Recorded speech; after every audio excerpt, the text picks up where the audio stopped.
move on to the NBA draft. You guys are both draft fanatics. I am not, but I know a lot of people out there in the basketball globe are as well. We're going to do a mock draft. And James, I don't know if you've ever done one of these before. It's very simple. I'll explain it to the audience. You're going to have 24 seconds on the clock. You're going to start with the number 1 pick in the draft. We're going to go, you pick one, the other guy picks one back and forth. And we're going to go 1 all the way to 10.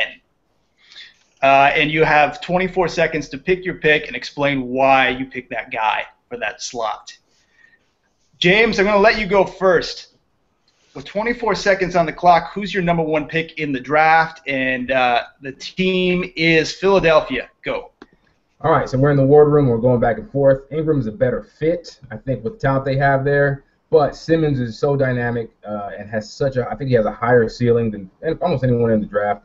We got to go Ben Simmons here. He can't shoot. We have questions about his length and his wingspan and his heart. But guess what? He played for free at LSU, and he didn't give a damn, and I don't blame him. So we got to go Ben Simmons with the number 1 pick. Okay, Phil, number 2, Lakers. You're on the clock. I kind of want to go off the board with this one, but I can't. With Brandon Ingram and LA makes too much sense. They have a gaping hole in terms of shooting and in terms of their small forward position. He allows them to keep a guy like Julius Randle, who I actually think has talent, and I was worried would get booted out of town with the draft pick. If you can end up signing a guy like Bismack, that becomes an interesting front court. It takes a little bit of pressure off D'Angelo Russell to score. I think it's a perfect situation, and that front court becomes a lot bigger. James, your team, the Celtics, number 3. Go. So with my head, I'm gonna pick Bender, Dragan Bender. He's a bit of a project, but at 7'1" with that kind of wingspan and those kind of feet, he has great feet to contain on the perimeter, and he has a lot of skill to show he can be a future rim protector. He got to bulk up, but we got to go Bender. With my heart, I would pick Marquise Chris, but I'm gonna go with Bender right there. He fits a need and he gives us long-term potential. Phil, number 4, you got Phoenix. Well, with this one, their need is a 4 who can shoot. So the aforementioned Marquise Chris, to me, makes the most amount of sense because, A, he can defend a little better than the other guys. I'm not a huge fan of guys like Ellerson who seem a little bit slow.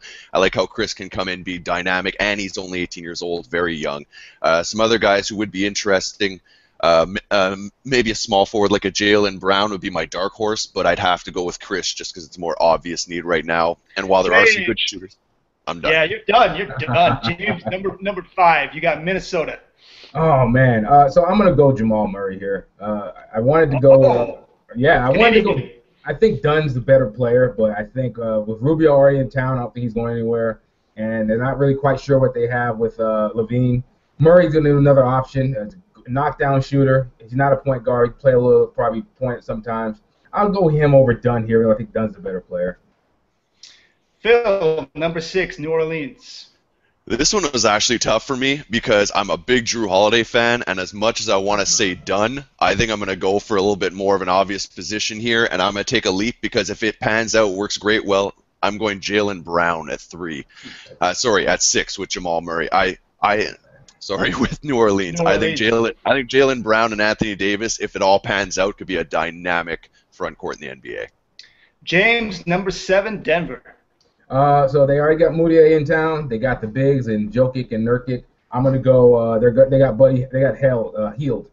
Hield's gonna be the one to stretch the floor, and he had some dynamism and shooting in the backcourt, and you can play those two guys together. He can take spot minutes at point.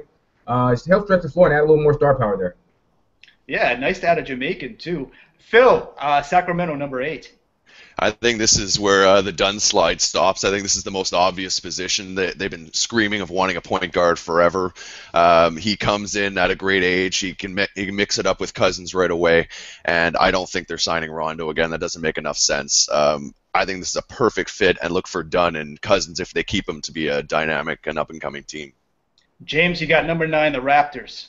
I think Biyombo has played himself out of their price range. They want a replacement and maybe a slight upgrade. And I'm going to go with Deonta Davis right there. He's a good hustle player. He has good length, good athleticism, good motor, and he can score a little bit more. So I think he in the long run will be an upgrade, and right now will be a nice fill-in for Biyombo. 10, you got Phil. You got the last pick, number 10, Milwaukee. It's got a lot of pieces. All right. Well, I just want to give James props on that pick right there. But for Milwaukee, I'm actually going to pick because it's a bit of a stretch, but I think it could work. Scal Labissière. I think it may be a bit of a stretch, but he has so much ability. When he came into the collegiate system last year, they were talking about like a top 2 pick. He can stretch the floor, block shots. And Giannis can make up for a little bit of lack of size, a power forward of Jabari Parker. I think that can really balance it out. Yeah, they'll be skinny, but in the modern NBA, they'll be devastating. Okay, so that's our mock draft. I'm gonna give Phil props for that because that's what I have for number 10 too. Okay, so we're gonna